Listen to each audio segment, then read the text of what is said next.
ዳግም አቶ ሌኩን አባቱን እንደገደለበት አወቀ። ዳግም በጣም ቅስሙ ተሰብሯል። አባቱን በጣም የሚወደውና በጣም የሚያከብረው መሆኑም እንዳለ በልጅነቱ ጀምሮ እናቱ ጥላው ስለሄደች እናትም አባትም ሆኖ ነው ያሳደገው። ዳግም ሲበዛ አባቱን ይወደዋል። አቶ ሌኩም ወደ እነሱ ቤት ከመጣ ጀምሮ እንደ ልጅ ሲንከባከበውና የሚፈልገውን ነገር ሲያሟላለን ነበረ። አሰላሙ አለይኩም ወረህመቱላሂ ወበረካቱ። እንዲሁም ክርስቲያን ወገኖቼ ሰላም ሰላም ብያለሁ። በያላችሁበት ሰላማችሁ ብዝት ይበልኝ። ለዛሬ ይዤላችሁ የመጣሁት ኑሃሜ ድራማን ክፍል 54 ነው። እንድትከታተሉኝ በአክብሮት ጋብዛለሁ። ክፍል 55 ክፍል 53ን እንዳየነው ድንገት በር ከፍቶ ሲገባ አቶ ሌኩን ዳግምም እኮ ልጄ ነው ሲል ስለሰማ ዳግም ልጅሽ ነው ብሎ ወይዘሮ ዝናሽን አንቆ ሲላት አባቱ ወይም የዳግም አባት ሲታገለው በንዴት ሽጉጥ አንጥቶ ግንባሩ ላይ ተኩሶ ገሎት ነበረ። አቶ ሌኩን ግራ ገብቶታል። ሬሳው ሳሎን ላይ ተኝቷል። ነፍሰ ገዳይ መጨረሻ መሆኑ እጅጉን ልቡን ሰብሮታል። ከፈጣሪም ከሕግም እንዴት እሸሻለሁ?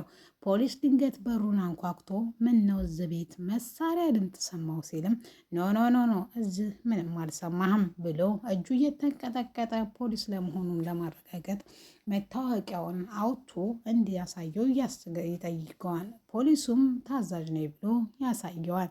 ካሳየውም በኋላ እዚህ ግን ምንም አይነት የተኩስ ድምፅ አልሰማንም ብሎ ይሸኙታል። ከተሸኛም በኋላ እሷ ግን ሴት ጨካኝ ነውና ሬሳውን የት እንደብቀው ማንም ሰው ሳያይ ከሽንት ቤት አውጥተን አሁን ታች መካዘን ቤት እናድርገው። ከዛ ሁሉም ልጆቻችን ሲተኙ የዳግምን አባት እስከ ሚስጥሩ ጫካ ውስጥ እንጥለዋለን። ይህም በማለቷ አቶ ሌኩን በጣም ዘግንኖታል። ምን አይነት አውሬ ነሽ? ምን አይነትስ ጨካኝ ነሽ? እውነት ካንቺ ጋር ነበር ባልና ሚስት ሆነን የኖር ነው አላቅሽም ማለት ነው ዝናሽ ሲልም እሷም ኃጢአቴን አታብዛው፣ እኔ እኮ ላንተ ብዬ ነው፣ የራስ ጉዳይ ነው። እጅህን ለፖሊስ አሳልፎ መስጠት ካልፈለክ ያውልህ መንገዱ፣ እኔን ግን ተወኝ ባክህ፣ ይሄን ሁሉ ማደርገው ለአንተ ስለው እያለች ደግማ ደጋግማ ተነግረዋለች። አያያይ ተፈጣሪም ከመንግስትም መጣላት አልፈልግም፣ ቅጣቴን ማግኘት አለብኝ ብሎ ይወስንና መለስ ሲል ደግሞ ልጆቹ ያሳዝኑታል። ልጆቹ ብቻ ሳይሆን ነፍሰ ገዳይ መባሉ ራሱ እጅጉን ይከብደዋል። ይሄ ሁሉ እያለ ሬሳውን መጋዘን ካስቀመጡ በኋላ ወዳ ብሎም ወደዝም ብሎ በወይዘሮ ዝናሽ ሀሳብ አቶ ሌኩን ተስማምቷል።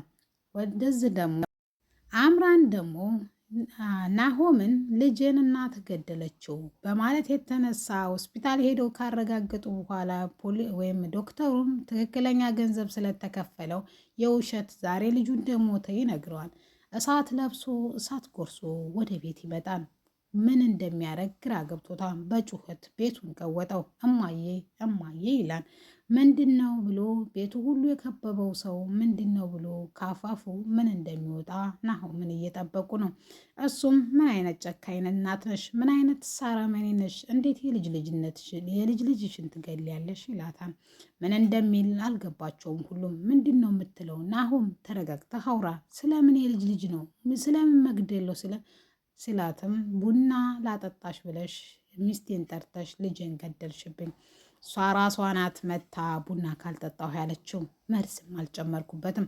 ናሁም እኔ እናንተን ለማጣላት ነው። ሚስትህን መርምራት፣ በእርግጠኝነት ይህን ስራ አልሰራሁም ሲል አቶ ሌኩን መቋቋም አቃታቸው። በዚህ በኩል እሱ ሰው አጥፍቷል፣ የሰው ነፍስ አጥፍቷል። ሚስቱ የልጅ ልጇን ገላለች። ሚስቱ ከርተዋለች። መቋቋም አቅቶት ልቡን ደክሞት ተዝለፍልፎ ሲወርቅ ዳግም ይዘውና ሶፋ ላይ አስቀምጦ ውሃ ታስጎነጨው በኋላ አቀፍ ድግፍ አድርጎ ወደ ክፍሉ ወስደውና አስተኝቷቸው ወደ ሳሎን ተመልሶ ሊያረጋጋቸው ቢሞክርም ናሆም ግን በጣም እንትን ብሏል።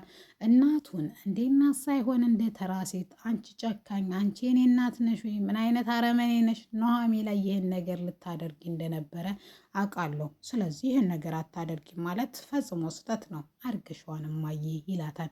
እባክህ ልጄ ይህን አላደረግኩም ብላ ደጋግማ እናትም ለልጇ ብታስረዳ ናሆም ሊሰማ ፈቃደኛ አልነበረም። ኤርሚ የዚህ ጊዜ ብድግ ብላ ምንድነው እንደዚህ የምትለው? ኧረ እንደዚህ አትበል እማዬ፣ እንደዚህ ምን የሚያህል ክፋት ቢኖራት ኃይለኝነት እንጂ ክፋት የላትም። ስለዚህ የልጅ ልጇን አትገልም ስትለውም አንቺ እዚህ ውስጥ አትግቢ ይላታል። እሷም ፍቅረኛ ወይም ኤርሚ ደግሞ ፍቅራቸውን ለማሳወቅ በፌስቡክ ላይ በለቀቀው ቪዲዮ ትንሽ ወይም ፎቶ ተጣልተው ስለነበረ ከእንግዲህ ወዳ ድርሻው ያንቺ ነው፣ እኔ ፍቅራችንን ገሃድ ለማውጣት የቻልኩትን ሁሉ አድርጊያለሁ ይላታል። ምንድን ነው ይህን የማይረባ ነገር አድርጊያለሁ የምትለው? እኔ ከአንቺ ጋር ብዙ ህይወት ነው ማስበው፣ ልጅ ወልጄ ድርጅት ኖረን የራሳችን መኪና ወዘተ እያለ ይነግራታል። አሁን ቆይ ሁሉ የምትነግረው ቤት ሄጄ እንዳስተዋውቅህ ነው? ያለህበትን ከአባቴ ጋር ጦርነት የረሳህ አይመስለኝም ስትለው እንዴት እረሳለሁ? አባቴ እኮ ያን ፎቶ አይቶ ቢሆን በህይወትም አታገኘኝ። ይህ ፍቅር ነው እብዴት ነው አልገባኝም፣ ተዛብቶብኛል ብላ ጉያ ውስጥ ትንሽ ከተቀመጠች በቅፉ ከቆየች በኋላ አይ በቃ ለማንኛውም ቤት ውስጥ ልሄድ ብላ ቤት ውስጥ የተፈጠረውም እንግዲህ ተደበላልቋን። ቅድሚያም ከተረጋጋ በኋላ ቶሎ ይኩን እስኪ ድጋሜ ሊየው ብሎ ናሆም ሳይሆን ዳግም ወደ ቤት ወይም ወደ ክፍሉ ሲያቀና አቶ ሌኩን መርዞቹን በጣም ስለከበደው መቋቋም ስላቃተው ከመሳቢያው ሳብ አድርጎ መድኃኒቶቹን ፈልቀቅ አድርጎ ፈጣሪ ሆይ ማረኝ፣ ሚስቴም የልጅ ልጅዋ ገዳይ ናት፣ እኔም የሰው ነፍስ አጥፍቻለሁ፣ ይች ምድር ለእኔ አትገባኝም፣ ካንተም ከህግም ተጣርቼ መኖር አልፈልግም፣ እንደውም ውሰደኝ ብሎ መርዝ ሊጠጣ ሲል ወይም መድኃኒቱን ሊወስደው ሲል ዳግም አይቶት ያስጥለውና ጋሺ እንደዚህ አታድርግ፣ አንተ እኮ በጣም መልካም ሰው ነህ፣ እንኳን ለልጆች ለእኔም ታስፈልገኛለህ፣ መልካም ሰውና ጥሩ ሰው ነህ እያለ ጋሽ ሌኩን እያጽናና እቅፍ አድርጎ እመኔ ጋሽ ሌኩን አንተ አንዳይ ነገር ከሆንክ እንኳን ልጆችህ ብዙ በዙሪያ የሚጎዱ አለ፣ እኔ የምጎዳለሁ ሲለው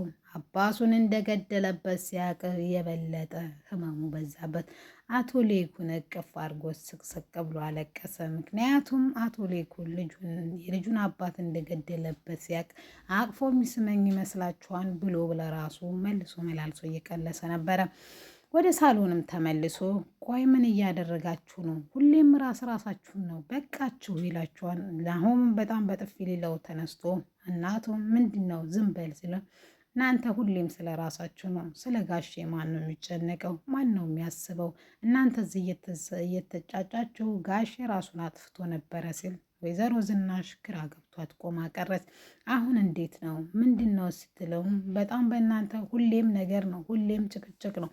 ስለዚህ ጋሽ ሌኩን መቋቋም አቃታቸው፣ ራሳቸውን ሊያጸፉ ነበረ። እባካችሁ በቻላችሁ መጠን ተረጋጉ ብሎ ሊመክረው ሲልም ዳግም ግን እናቱን መልሶ መላልሶ ስለ ክፋቷ ብቻ ነው የሚነግራት። ዳግም ለኑሃሜ ደውሎ መገናኘት አለብን፣ አዲስ ነገር ተፈጥሯን፣ ስለዚህ እባክሽ ካፌ ጠብቂ ይላታል። እሷን በስልክ አይሆንም ስትለውም አይ ነገሩ ከበድ ያለ ነው እባክሽ ይላታል። እሺ ብላ ካፌ ትገናኙና የተፈጠረው ሁሉ ይነግረዋል። እኔ ምልሽ ኑሃሜ በእርግጥ አንቺ ላይ እንዳደረገችው ማየ አውቃለሁ፣ ግን የልጅ ልጇን የምገል ይመስልሻል ሲል አይ አይመስለኝም፣ ይህን ያህል ርቀት የሚኬድ አይመስለኝም፣ ደግሞ ፊቷ ላይ የሚነበበው ምንም ያደረገች አትመስልም፣ ማለቴ አላደረግኩም ነው የምትለው። አምራን ግን የሆነ ነገር ሴራ የጠነሰሰች ይመስለኛል። ቢሆንም ግን ናሆምን ስለተቆጣጠረችው የፈለገችውን ነገር እያደረገች ነው እያላት እያሉ ናሆም ሌላ ደግሞ ልጨምርልሽ፣ አቶ ሌኩን ራሳቸውን ሊያጠፉ ነበረ፣ በጣምም ተመሳይተው ነበረ፣ አረጋግቻቸው ነው ሲላትም የዚህ ጊዜ ግን ኑሃሜ መቋቋም አቅቷ ስቅስቅ ብላ ለቀሰች። የኔ ምርጥ አባት፣ የኔ መልካም ሰው፣ ስለ ሰው ህይወት ደፋ ቀና ሲሉ የራሳቸውን ህይወት አጥፍተው ነበር ብላ ማንኛውም ተጎናቸው ሁን፣ አባቴም የት እንደገባ አላቅም፣ ስልክም አያነሳም ይላታል። እሷም ሄዳለሁ ካለ ሄዶ ነው። ግን ኑሃሜ አባቴ ፖሊሶች ድጋሜ ከገባ አይፈቱትም። እድሜ ልኩን መታሰር ነው። እኔም ብሎ መጥቶም ብዙ ተንከራተተ ሲላትም አይዞህ በቃ ብላ አበረታታ ወደ ቤት እንዲሸኘው ታደርገዋለች። ወይዘሮ ዝናሽ በጣም ተናዳና ተበሳይታ ነበርና ቶሎ ሄዳ ቤቷ ወዳለችበት አምራን በጥፊ ታልሳትና የውልሽ ከወይዘሮ ዝናሽ ጋር ጠምን ማለት እንደሆነ አልገባሽም፣ ገና አሳይሻለሁ ብላት ትሄዳለች። ገና ምን አይተሽ ላሳየሽኝና ላንቀትሽ ዋጋ አስከፍልሻለሁ ወይዘሮ ዝናሽ ብላ እሷም መልስ ትሰጣታለች። መልስ እየሰጠች እያለ ዞር ስትል ኤርሚ ስልኩን ክፍት አድርጎ እየቀዳት እያለ እኔ ምልሽ ጨዋታውን እንዴት አድርገሽው አዟዟርሽው ሳላደንቅሽ ማለፍ አልፈልግም ይላታል። እሷም እባክህ ከህይወት ይውጣ እኔ ምንም አልፈልግም ሲላትም አሁን ምን ታመጣለህ አንተ እኔ ላይ ገፍትሬ የገደልኩት ልጇን ብትል ማን ያምንሃል? አሁን እንግዲህ ነገር ሁሉ ጨዋታው አብቅቷል ከህይወት ይውጣ ስትለው እኔን ማንም እንደማያምነኝ አውቃለሁ፣ ነገር ግን ስልኬን ያምኑታል፣ ሁሌም ከአንቺ ጋር ሳወራ ሪከርድ አደርጋለሁ ይላታል። ተበሳይታ በጣም ተናዳ ሂድልኝ ውጣልኝ ትለዋለች። ለነገሩ ያቺ ኤርሚ የምትባል ልክስክስ እያለች ሁሉንም ነገር አምጥታ ትዘረግፍልሃለች፣ አንተ ምን ትበል ስትለውም ለማንኛውም ብዙ ሚስጥር አለች ተጠንቀቂ እኔን ይላታል። ሁሉንም ልትሸውጂ ትችያለሽ፣ ግን ኤርሚን መቼም ልትሸውጁ አችም ይላታል። እሷም ተናዳ ወደ ቤቷ እየሄደች እያለ ሌላ ሴራ ማሰብ ትጀምራለች። ናሆም ጋር እያለቀሰች ትደውልና ተደበደብኩ ትለዋለች። ናሆምም ሰዓት ለብሶና ሰዓት ጎርሶ ወደ እሷ ወዳለችበት ይመጣል።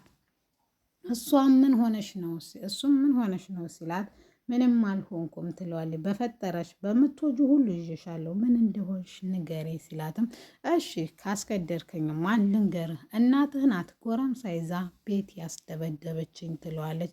ማየማ ይህን ነገር ልታደርግ አችልም ትለዋለች።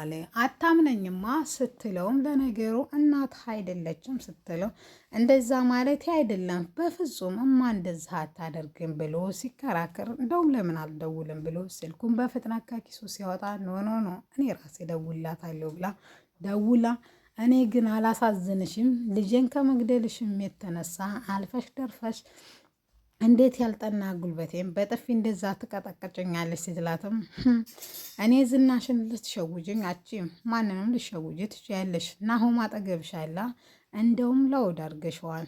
ይስማኝ ልጄ እኔ አንቺን ቅጥቅጥ ያደረግኩት እኔ ዝናሽ ሆኜ ነው። ለአንቺ ሞት የሚገባሽ ነበር። ለነገሩ ይሄኛው ደግሞ ሌላሽ ሴራም ይሆናል ይልና ናሆም መቋቋም አቃተውና ስልኩን ቶሎ ተቀብሎ አንቺ ነሽ እኔ እናት፣ አሁን አንቺ ነሽ እኔና ኤርሚን የወለድሽን ነውስ ተጎዳና አንስተሽን ነው እያለ መቀባጠር ይጀምራል። እልቅስ ልጄ ጊዜህን ከማባከንህ በፊት ማን ልጅህን እንደገደለውና ወይም አላረገዘችም ማለት ነው ሲላትም ልጄ ማን የገደልሽው አንቺ ነሽ፣ ከሚስቴ ላይ ራስሽን ወረድ አድርጊ፣ ለማንኛውም እዛ ቤት ያች ልጅ አትመጣም ስትለውም ትመጣለች በግድ ብሎ አምራንን እጇን ይዞ እየጎተተ ወደ እነ ኑሃን ቤት ወይም ወደ እነ አለኩ ቤት ይገባሉ። ለዛሬ ነበረኝ ይህን ይመስል ነበር። ለዚህ ቻናል አዲስ ከሆናችሁ ሰብስክራይብ በማድረግ ይጀምሩ። ነባሮች ደግሞ ላይክ፣ ሼር እያደረጋችሁ እንድታበረታቱ በአክብሮት እጠይቃለሁ። አሰላሙ አለይኩም ወራህመቱላሂ ወበረካቱ።